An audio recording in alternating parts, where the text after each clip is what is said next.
I'm feeling so much love. I can't even take it right now. Eva Lacy is an artist, illustrator, and the owner of Critterosity. Through her Critterosity shop, she sells one-of-a-kind commissioned art pieces, as well as a wide range of merchandise featuring her fan art as well as her own original designs. She also does frequent online drawing and painting demonstrations live on Instagram and her other social media outlets. In part 2 of the Swazzle Lunch Break, we talked to Eva about working with gouache paint, her specific painting method, and how she stays motivated as a sole owner and operator. We started the conversation off by talking to Eva about her own personal color theory. Okay, it's really high tech, or I don't know if you're ready for this. Sure. I guess. Mm-hmm. I honestly, I was told by old colleagues, if you will, you know, like, oh, that's tacky. That doesn't look good together. First of all, I'm number one tacky, and I'm okay with that. I own it. I'm totally Punky Brewster still. Like, it doesn't matter. So I like rainbow. I like color. But my biggest inspirations are definitely Raleigh Crump and Mary Blair. And I think so many people say Mary Blair, and I'm not trying to be like everybody else. But when I started really taking in their color palettes and how they were using even colors that you wouldn't think go together, and they make it work. Colors I'm scared of, I try to push myself, and I'm like, okay, I love in Nickelodeon when they have the blue and the orange together.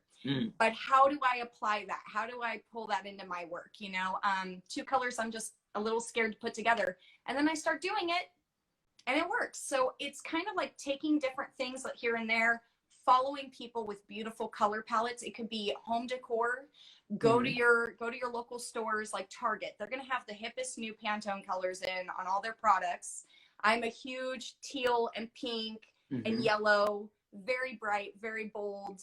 And I just love that feeling of warmth and happiness as soon as you look at something. So when I have to go a little dark to do like Jack Skellington type pieces or something, you know, that a customer asked for, it can be a little scary. And then I realized you can add those pops of color and still be yourself in it. So that's how I do it. I just guess, honestly.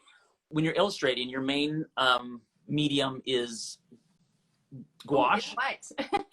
Okay, so traditional, I have learned to work with acryl gouache mostly. Okay. Gouache to me is a little too watercolory, so acryl gouache has that nice creamy consistency. So is it actually acrylic paint? It's so weird. I really need to like research more, and my dear friend Becca in Toyland would be on here telling me, Eva, this is what it is, because she's worked for companies that know this stuff. Holben put it out, so they have gouache and then they have acryl gouache, and I always tell people it's like if acrylic paint met watercolor and they had a baby. Right. And it's this nice thick consistency that if you don't put any water with it, it dries like an acrylic. If you add a tiny bit of water, you kind of get this nice smooth feeling. And then if you add a lot of water, it turns into watercolor. So, and it doesn't dry as fast as acrylic. And when you're using these paints and achieving these colors, do you have a, you know, like a method, or is it, you just kind of know, you've worked with this paint so much, you just kind of get a feel for it? You kind of just know after a while, just you're learning your materials. I tell everybody, practice with every brush, find out what every brush does. In the beginning, I would create little samples, like a lot of people do. They'll have a color chart. If these two go together, this is the color it makes, and then they'll flip back to the book. I've been doing it now for over 6 years with acryl gouache, that my brain sees a color and I'm like, that would be purple and a little bit of brown. Like, I know kind of what to do. But I have to say that I know Mary Blair was a huge gouache user, and that all the colors, burnt sienna, raw sienna, all these colors you hear when you start doing art, all of those are already a color with acryl gouache. So I tell people there's not a lot of mixing that I do. I will just to make something darker or lighter, but there's really not a lot of mixing because they've made like every beautiful color you can think of. So I keep telling all my supporters that do my sip and paints, invest, buy a new color, because if you keep mixing colors, you're going to get dry on the palette. You have to be like, how much of the ratio was it? And if you just invest in peach, you know, you're going to have peach. You know, my brother and I run this, you know, business. So we've always kind of been like a dual operation, but you were sort of like a one person operation. How do you do that? How do you continue to keep excited, keep working, keep new stuff? yeah, keep doing the feed and all that? Like what motivates you? Honestly, it's definitely my supporters. They get so excited to see like what's new, or if I'm working on something, they build all this hype. So to me, like the way your mom gets proud of you, or your dad, or whoever your favorite person is that you grew up with, when they, good job, they're your cheerleader. That's pretty much my main supporters that show up for me all the time. It's not just them buying, it's their response to what I'm doing. Right. So when I'm like, I have this really cool idea, and I start sharing it with them, and they're like, oh, this is amazing, give us more. I'm like, it has to be finished. So I'm a person who says what I mean what I say, I do what I mean, I follow through. And I'm a woman of my word. I'm very old school. I'm the handshake person. So I kind of do a handshake with myself and say, all right, Eva, like, let's get it together. You're going to come out with this new product, and you have to come out with it by May 15th. And if it's not out by May 15th, you failed yourself. It's a little hard on myself.